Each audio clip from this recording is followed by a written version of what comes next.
Sahabat pendengar setia Cerita Padang Pasir, sebelum kisah ini bergulir, jangan lupa tekan tombol subscribe agar tidak ketinggalan cerita-cerita penuh hikmah dan kelucuan dari Abu Nawas. Dengan subscribe, kalian akan selalu mendapat pengingat setiap kisah baru hadir. Mari kita mulai perjalanan kisah hari ini.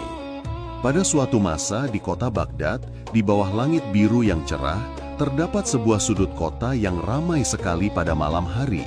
Di sanalah para penjudi berkumpul. Mereka duduk melingkar, menggelar tikar usang, menyalakan lampu minyak, dan mengeluarkan kepingan uang perak serta dinar emas. Suara tawa, teriakan, serta umpatan bercampur jadi satu, menciptakan suasana riuh yang mengusik telinga siapa saja yang lewat. Di antara mereka, ada seorang penjudi tersohor bernama Harun si Tangan Api. Julukan itu bukan tanpa sebab. Ia terkenal licik, pandai mengatur kartu, dan hampir selalu pulang dengan kantong penuh uang. Harun tidak hanya bermain untuk bersenang-senang, melainkan menjadikan judi sebagai jalan hidup. Bagi dirinya, uang orang lain hanyalah langkah kecil menuju kejayaan pribadinya. Namun, semakin hari ia makin pongah, dan tidak segan-segan merendahkan siapa saja yang kalah darinya. Suatu malam, kabar tentang keriuhan perjudian ini sampai ke telinga Abu Nawas.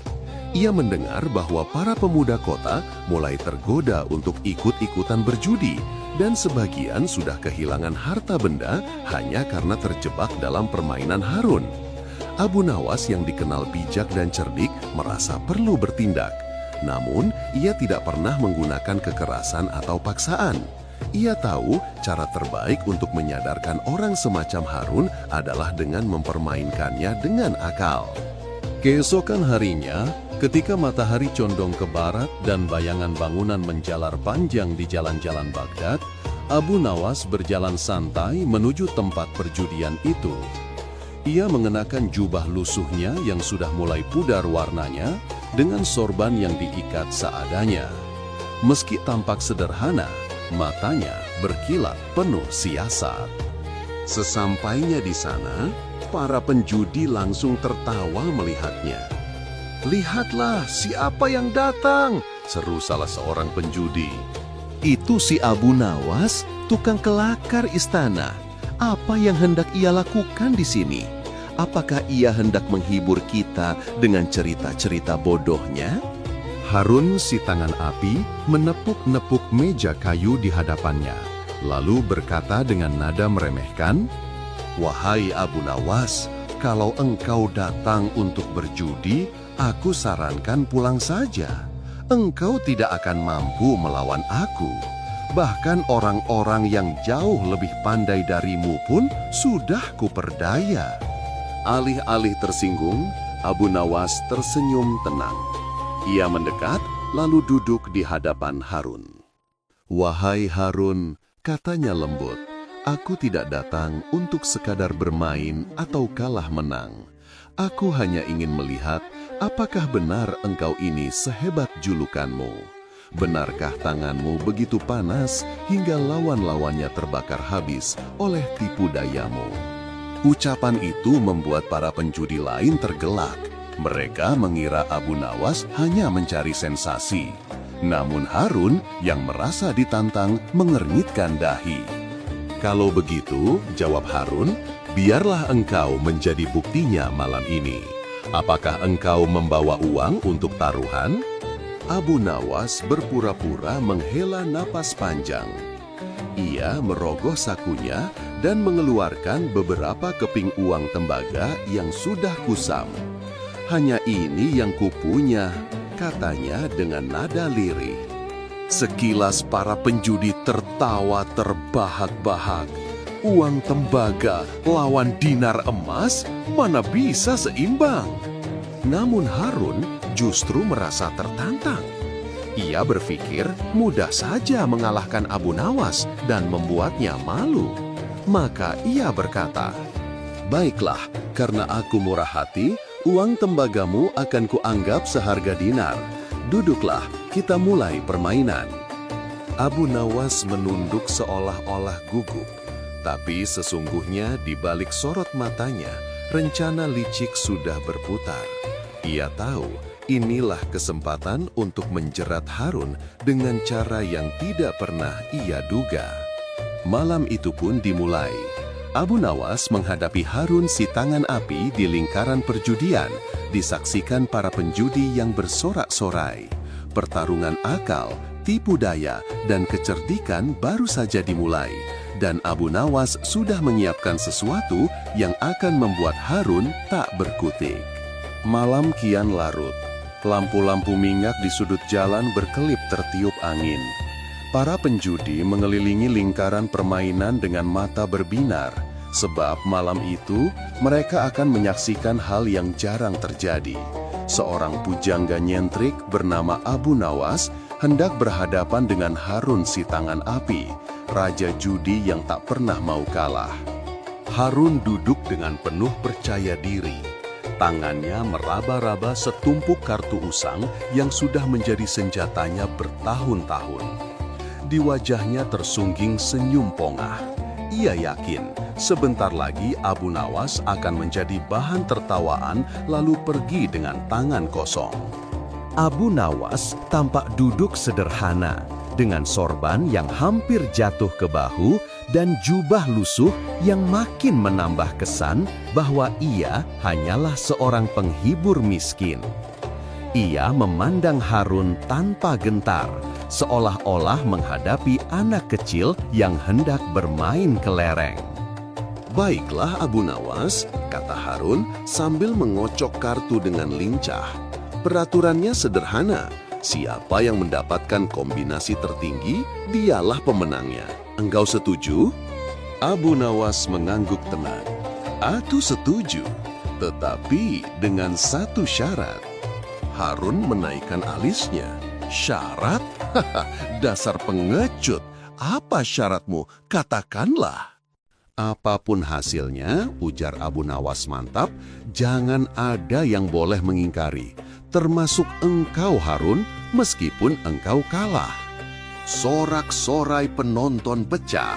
Mereka bersorak, menertawakan keberanian Abu Nawas yang dianggap nekat. Namun Harun tidak mundur. "Baik, aku terima syaratmu. Akan tetapi bersiaplah menyesal." Permainan pun dimulai. Harun membuka langkah dengan penuh percaya diri. Ia mengatur kartu, menyelipkan beberapa dengan jari lihainya agar lawan tidak menyadari trik licik yang biasa ia gunakan. Para penjudi lain yang menyaksikan hanya bisa ternganga melihat kelihayan tangannya. Tak heran ia dijuluki si tangan api. Namun Abu Nawas sama sekali tidak gugup. Ia menerima kartu, menatapnya sebentar, lalu meletakkannya di meja dengan wajah tenang. Alih-alih sibuk menghitung, ia malah menatap langit, seolah bintang-bintang yang berkelip lebih menarik daripada sekadar angka-angka di kartu. Sikap itu membuat para penjudi tergelak. "Dasar gila, bukannya memperhatikan kartu, ia malah melamun memandangi langit." Cemooh salah seorang penonton. Harun semakin merasa di atas angin. Ia sengaja menunjukkan kartu demi kartu dengan penuh gaya, membuat suasana semakin panas. "Lihatlah ini, wahai Abu Nawas. Apakah engkau masih berani melawanku?" katanya sambil melemparkan sepasang kartu dengan bangga. Namun Abu Nawas hanya tersenyum. "Jangan terlalu cepat bersorak, Harun. Hidup ini penuh kejutan. Bahkan seekor ayam yang dianggap bodoh pun bisa berlari lebih cepat dari kuda ketika dikejar anjing lapar." Kata-kata itu membuat orang-orang tertawa. Tetapi ada pula yang mengernyit karena merasa ada makna tersembunyi di dalamnya. Putaran demi putaran berjalan. Anehnya, meski Harun menggunakan segala muslihatnya, Abu Nawas tidak pernah terlihat panik. Setiap kali giliran tiba, ia hanya meletakkan kartunya sembari tersenyum samar. Sesekali ia menghela napas panjang, membuat orang semakin penasaran. Hingga pada akhirnya, saat kartu terakhir dibuka, semua orang menahan napas. Harun berdiri dan mengangkat kartunya tinggi-tinggi. Inilah buktinya, aku menang lagi. Tak ada yang bisa mengalahkan Harun si tangan api. Sorak-sorai pun pecah. Orang-orang bertepuk tangan. Beberapa bahkan berteriak-teriak memuji Harun. Namun, di tengah riuh rendah itu, Abu Nawas bangkit perlahan. Ia menatap Harun dengan sorot mata tajam, namun tetap tersenyum. Tunggu dulu, wahai Harun. Memang engkau tampak menang. Tetapi ingatlah, aku sudah berkata, hidup penuh kejutan. Dan kini, tibalah saat kejutan itu. Semua orang terdiam. Harun mengerutkan kening. Apa maksudmu, Abu Nawas? Jangan coba-coba berkelit. Kartu sudah jelas di depan mata. Abu Nawas menepuk-nepuk kantong jubahnya, lalu mengeluarkan sesuatu yang membuat orang-orang ternganga. Itu adalah selembar kertas bergambar simbol-simbol aneh, semacam perjanjian yang entah dari mana datangnya. Apakah engkau lupa syarat yang kita sepakati, Harun? Ucap Abu Nawas pelan namun mantap. Siapapun yang kalah harus menerima apapun konsekuensinya. Nah, malam ini aku akan menunjukkan apa arti kalah yang sesungguhnya. Sorak-sorai penonton berubah menjadi bisik-bisik penuh rasa ingin tahu. Wajah Harun mulai pucat, sementara Abu Nawas menatapnya dengan tatapan yang penuh teka-teki. Apa yang akan dilakukan Abu Nawas? Apakah Harun benar-benar akan terjebak dalam permainan akal ini? Kerumunan penjudi terdiam menatap lembar kertas aneh yang digenggam Abu Nawas. Harun si tangan api berusaha menertawakan, namun tawanya terdengar kaku. Hahaha, Abu Nawas, apa pula itu? Selembar kertas lusuh hendak menandingi kartuku? Jangan bercanda, serunya. Abu Nawas menatapnya dengan tatapan penuh arti. Bukan sembarang kertas, wahai Harun. Ini adalah perjanjian yang sejak awal sudah kau sepakati tanpa kau sadari. Engkau setuju bahwa syarat permainan ini adalah siapapun yang kalah harus menerima apapun konsekuensinya. Benar begitu? Harun tercekat. Ia ingat betul kata-kata itu. Di bawah sorakan orang banyak, ia menyetujui syarat tersebut tanpa berpikir panjang. Kini kata-kata itu berbalik menjadi jerat baginya. Baiklah Abu Nawas, ujarnya mencoba tegar. Tunjukkan apa konsekuensinya.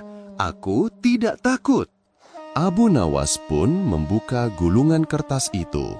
Tulisan tangan rapi terpampang. Barang siapa yang kalah dalam permainan ini, maka ia harus berhenti berjudi untuk selamanya dan berjanji menggunakan hartanya untuk membantu fakir miskin. Sorak penonton meledak. Ada yang bersiul, ada yang ternganga tak percaya. Harun sendiri pucat pasi. Apa? Itu tidak adil. Aku tidak pernah menandatangani perjanjian itu. Abu Nawas tersenyum. Kau benar. Engkau memang tidak menandatangani, tetapi engkau sudah mengucapkan persetujuan di hadapan orang banyak, dan seluruh saksi di sini akan mengingat janji itu. Para penjudi yang tadinya menertawakan Abu Nawas, kini justru bersorak menyetujui. Benar, Harun sudah setuju. Ia harus menepati janji. Harun panik, namun harga dirinya tidak membiarkan ia lari. Ia hanya bisa menggertakkan gigi, menatap Abu Nawas dengan amarah. Dalam hati ia bersumpah, belum tentu ia akan menyerah begitu saja. Namun Abu Nawas hanya tersenyum samar. Ia tahu permainan baru saja dimulai. Sejak malam itu, kabar perjanjian Abu Nawas dan Harun menyebar ke seantero kota Baghdad. Banyak orang bersorak gembira. Akhirnya, Harun si tangan api berhenti berjudi. Begitu bisik-bisik warga di pasar. Namun, Harun bukanlah orang yang mudah tunduk. Beberapa hari kemudian, ia diam-diam kembali menggelar perjudian di rumahnya, jauh dari keramaian. Biar Abu Nawas tidak tahu, pikirnya, aku akan terus berjudi dan tidak ada yang bisa menghalangiku. Sayangnya, berita itu cepat sampai ke telinga Abu Nawas. Alih-alih marah, ia malah tersenyum. Baguslah. Jika ia masih keras kepala, maka aku harus kerjai dia sekali lagi. Lebih licik daripada liciknya sendiri. Malam itu, Abu Nawas menyamar. Ia mengenakan jubah hitam dan menutupi wajah dengan kain, berpura-pura menjadi pedagang asing. Ia masuk ke rumah Harun bersama penjudi lain. Permainan dimulai. Harun kembali menunjukkan kelihayannya. Dengan tangan cepatnya, ia menukar kartu, menyelipkan, dan mengatur, hingga para lawannya jatuh satu persatu. Namun ketika giliran Abu Nawas yang menyamar, sesuatu yang aneh terjadi. Abu Nawas mengeluarkan kartu yang sama dengan kartu Harun, selalu sama, tidak pernah berbeda. Para penjudi terperangah. Mustahil, bagaimana bisa kartunya selalu sama? Harun mulai pucat. Setiap kali ia mencoba menipu, kartu Abu Nawas selalu kembar dengan kartunya. Akhirnya, Harun kehilangan semua taruhannya malam itu. Saat topeng Abu Nawas terbuka, semua orang terperangah. "Abu Nawas, astagfirullah!" seru mereka. Harun terdiam tak berkutik. Abu Nawas menatapnya sambil berkata, "Harun, engkau tidak hanya menipu orang, tapi juga menipu dirimu sendiri. Aku sudah memperingatkanmu. Jika engkau masih melanggar, aku akan membuatmu lebih malu daripada kalah berjudi." Wajah Harun merah padam. Malam itu, ia benar-benar lari terbirit-birit. Sementara para penjudi bertepuk tangan melihat kelicikan si raja judi dipermalukan oleh kecerdikan Abu Nawas. Hari-hari berikutnya, Harun tidak berani muncul di pasar atau jalan utama. Orang-orang mengejeknya. Anak-anak kecil berteriak ketika ia lewat. "Itu Harun si tangan api, si penjudi yang dikalahkan Abu Nawas." Harga dirinya runtuh. Namun, bukannya tobat, ia justru semakin dendam pada Abu Nawas.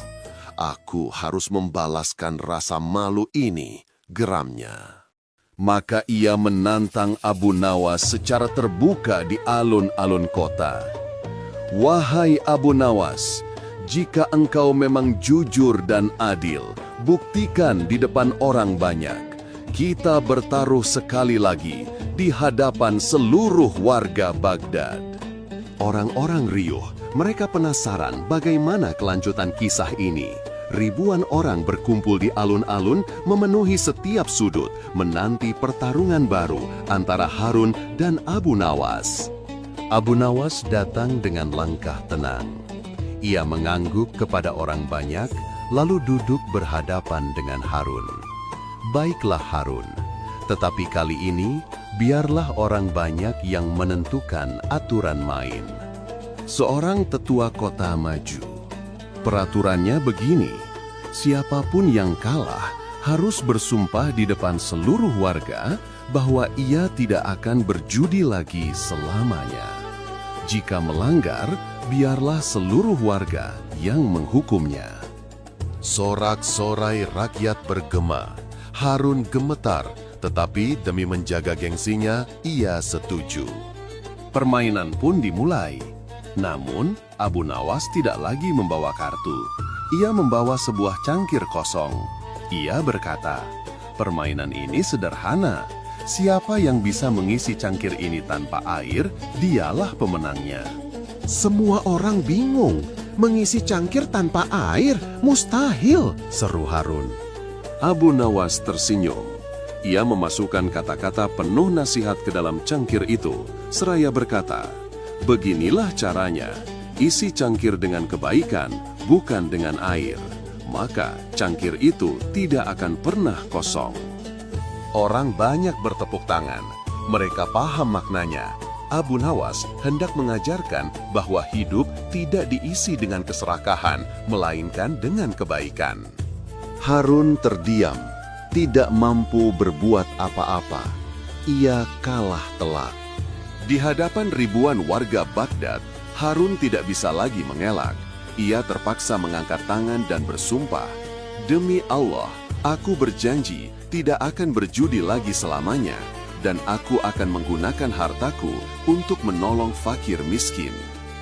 Orang banyak bersorak gembira. Mereka menyaksikan sang raja judi takluk oleh kecerdikan Abu Nawas. Anak-anak kecil menari, para pedagang memuji, dan kaum miskin bersyukur dalam hati. Namun, setelah bubar, Harun duduk seorang diri di pojok jalan. Wajahnya muram. Ia bergumam, "Apakah benar aku sanggup berhenti? Atau aku hanya akan melanggar janji lagi?" Tiba-tiba, Abu Nawas datang menghampirinya. Ia duduk di samping Harun, lalu berkata lembut, "Wahai Harun, berjudi itu bukan hanya soal uang. Ia mengikat hatimu, menjadikanmu budak nafsu. Jika engkau ingin lepas, bukan hanya tanganmu yang harus berhenti, tapi juga hatimu yang harus bebas." Harun menunduk. Untuk pertama kalinya, ia merasa Abu Nawas bukan sedang mempermalukannya, tetapi menyelamatkannya. "Mulai sekarang," lanjut Abu Nawas, "gunakan hartamu untuk memberi. Rasakanlah, nikmat memberi lebih manis daripada nikmat menang judi. Jika engkau melakukannya, engkau akan tahu betapa sia-sianya perjudian." Harun terdiam, namun dalam hatinya mulai tumbuh benih kesadaran. Hari demi hari berlalu, Harun benar-benar berusaha menepati sumpahnya. Ia menjual sebagian harta hasil judinya, lalu membagikan kepada fakir miskin. Anak yatim tersenyum menerima pakaian baru, para janda mendapat makanan, dan banyak orang miskin terbantu. Anehnya, semakin banyak ia memberi, semakin lapang hatinya. Harun yang dulu pongah kini tampak ramah. Ia tidak lagi disebut si tangan api, melainkan mulai dikenal sebagai Harun si dermawan. Suatu sore, ia mendatangi rumah Abu Nawas. Dengan mata berkaca-kaca, ia berkata, "Wahai Abu Nawas, aku telah salah jalan. Aku kira berjudi adalah hidupku. Ternyata, hidup yang sesungguhnya adalah ketika aku bisa berguna bagi orang lain. Terima kasih engkau telah mempermalukanku dengan cara yang bijak." Abu Nawas tersenyum hangat. "Harun, ketahuilah, aku tidak berniat mempermalukanmu, melainkan menolongmu keluar dari jerat nafsu. Orang besar bukanlah yang menang dalam perjudian, melainkan yang mampu mengalahkan dirinya sendiri." Harun mengangguk dengan penuh rasa syukur. Sejak hari itu, ia benar-benar berhenti berjudi. Warga Baghdad bersukacita, sebab satu penjudi besar telah insaf, dan banyak pemuda terhindar dari kebiasaan buruk itu. Dan nama Abu Nawas kembali harum, bukan karena kepandaiannya mengelabui, melainkan kecerdikan yang dipakai untuk kebaikan.